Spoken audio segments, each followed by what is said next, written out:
shall continue our discussion on Turing machine, in particular the time complexity analysis of subtraction. So we saw that there were two approaches to solve the subtraction problem, and in each of this we computed how many read-write movements are there, and we also looked at number of flips, because as part of the approach we flip the bits in B from say 1 to some blank symbol. Similarly on the A side, plus the middle 0 is flipped to B at the end. So there are 2B plus 1 flips. And as far as approach 2 is concerned, there are so many movements, and as far as 2B plus 3 is concerned, 2B is for 1B is for the B part, another B is for B in A, and this plus 3 is the last move. If you look at it, we flip 1 on A to blank, then we realize that there is no corresponding B. We come back, then this B is flipped back to 1, so there are two flips here. Then 0 is flipped to 1, so there are 3 flips which is accounted as part of this 3. Now what we want is very similar to addition. We want to analyze this as a function of input size. That's our focus. So fix input representation, then fix your model, whether it is TM and so on. Then for the given problem, design an algorithm or an approach, and time complexity as a function of input size. And whatever approach you have done, analyze the time complexity as a function of input size. So what is our input size? Input tape consists of A, B and the delimiter. So input size is A plus B plus 1.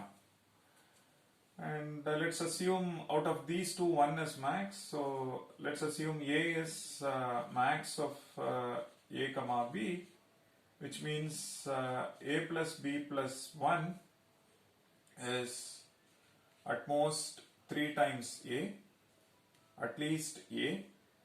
This implies that it is theta of A. Correct? So input size is theta of A. Now I should analyze this and then bring it to some form which is a function of A. Let's do some case analysis so that we can understand things better. Suppose B is some constant, 2 bits, 3 bits and things like that. No relation to A. It is not like B is root A or B is theta of A and so on. So let's assume B is some constant, say theta of 1. You can also write order of 1. So B is some constant. If that's the case, what happens? This becomes constant. And if that's the case, A plus B plus 1 becomes theta of A, plus this part becomes the entire part, including plus 1, becomes theta of 1. So therefore total time complexity is theta of A, which is linear in input size. Because input size is theta of A and the time complexity is also linear in input size. So let's look at case 2, and case 2 is with respect to say B is theta of A. So something like B has got 10 bits, A has got 10 or 9 or maybe 11 and things like that. If that's the case, then what do we see over here? First part is theta of A. Second part, please note, this is quadratic in B, so which means you get theta of B square plus 1. That plus 1, I mean, you can always adjust with this.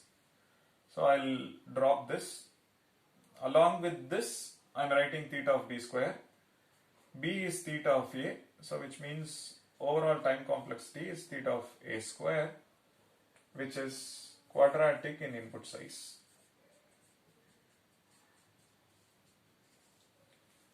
So please note, for an arbitrary input, if someone asks for an arbitrary input, what is the time complexity of subtraction under say TM model, it is quadratic in input size.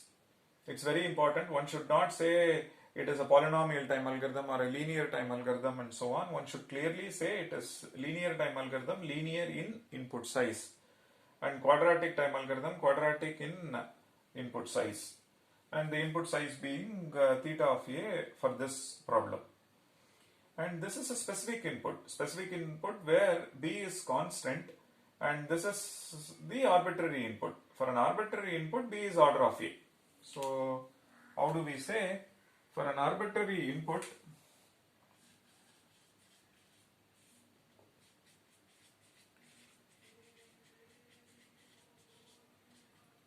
so for an arbitrary input, b is order of a. Correct? It could be constant, it could be root a, it could be a by 2, it could be a minus 1, it could be a plus 1, a plus 2. It's of that form. And if that's the case, you see that it is theta of a. Yeah, b cannot be more than this, because over here when we did the analysis we assumed a is max, so b is at most this. So b cannot be a plus 1 and so on. And so this part is this, and this we note is theta of b square, and that's it. And b is order of a, so which means from this analysis you can conclude it is order of a square. Okay, and this shows that here again it is quadratic in input size.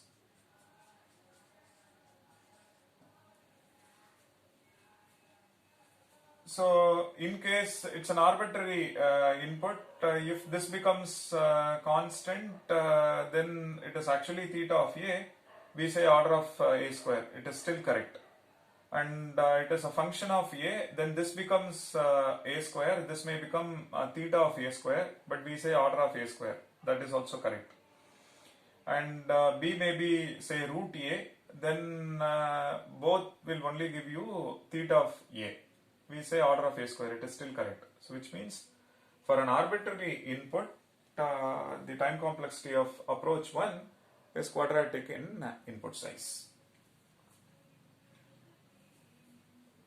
Because we use big O notation, when we use big O notation, which means in the worst case, the time complexity of this approach is order of a square. When we say in the worst case, for all inputs, time complexity of this approach is so much. I should not use theta over here, because when I use theta over here, which means for all inputs, the time complexity is theta of a square. But that's not the case. There are inputs for which it is linear in input size. So when we know for all inputs it is theta, only then I can write theta over here. But it is always safe and correct to write order which will cover all inputs, including the best case, worst case, arbitrary case, average case, and so on. Fine, so this shows that approach 1 is quadratic in input size. Let's analyze approach 2. And the other part is, if you look at number of flips, again you do this analysis, but for an arbitrary input you see that it is order of a. Now between number of read-write head movements and number of flips, between these two, this operation is primitive operation. Because this is dominant, for an arbitrary input it takes quadratic in nature, quadratic in input size, this is only linear. So between these two, this will dominate. So this is our dominant operation or primitive operation. Okay. Here again you can assume input size as this pattern. A is max of AB, so input size is theta of A.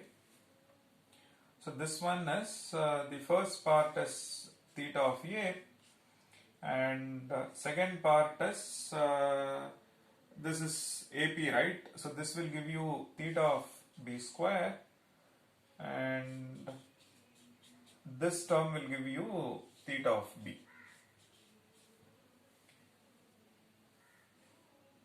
And similar to what we did over here, if B is theta of 1, it is constant, then this one is theta of A, and these two will be constant. So the time complexity is theta of A, which is linear in input size. And if B is theta of A minus 1, A by 2 and so on, then you see that this is theta of A plus theta of A square plus theta of A, which is theta of A square, quadratic in input size. For an arbitrary input, we say B is order of A. As you can see, it is theta of A, and this becomes order of A square. So we write the overall time complexity is order of A square. Fine. So that shows that here again number of flips is linear in input size, and if you compare the exact number, then you will find, but in asymptotic sense in the sense that we focus only on the leading term, suppressing the other factor. For example, if you simplify this, you may get a quadratic term. For example, a linear term is there, a constant term is there, but we suppress all of them, and the leading term is B or quadratic B square. So the focus is on the leading term, which is quadratic in nature. So because for large values of B, it is that actually determines the complexity, and the contribution from linear term and the constant term is less significant compared to the contribution from the quadratic term. That is the focus of asymptotic analysis. So as far as asymptotic analysis is concerned, the order of growth of this is quadratic in nature, so that determines the complexity. In asymptotic sense, the order of growth of approach 2 and approach 1 are one and the same. Both are quadratic in nature. Similarly, number of flips is linear in nature. But although if you get into specifics, meaning like step count, you can see that number of flips over here is small, over here it is relatively large. Similarly, you can simplify this and compare which one is taking more step count. Now, it is quite interesting to ask, using Turing machine, can we come up with an approach for subtraction which will perform computation, or if you look at the number of reiterated movements, which is linear in input size. Can we come up with a linear time approach or an algorithm to solve A minus B using TM? So you have to come up with an approach keeping these operations, because when we compare, right, the comparison model should be consistent. So we have identified that number of reiterated movements, number of flips are the two important operations, of which this one is primitive. Now keeping this in mind, you have to come up with another approach where if I analyze the number of reiterated movements, that should be linear in input size. Or under TM, you can also try coming up with a different way of looking at this problem, and not just this primitive operation, some other primitive operation which is taking linear in input size. That's a quite interesting case study to look at it. So please think over.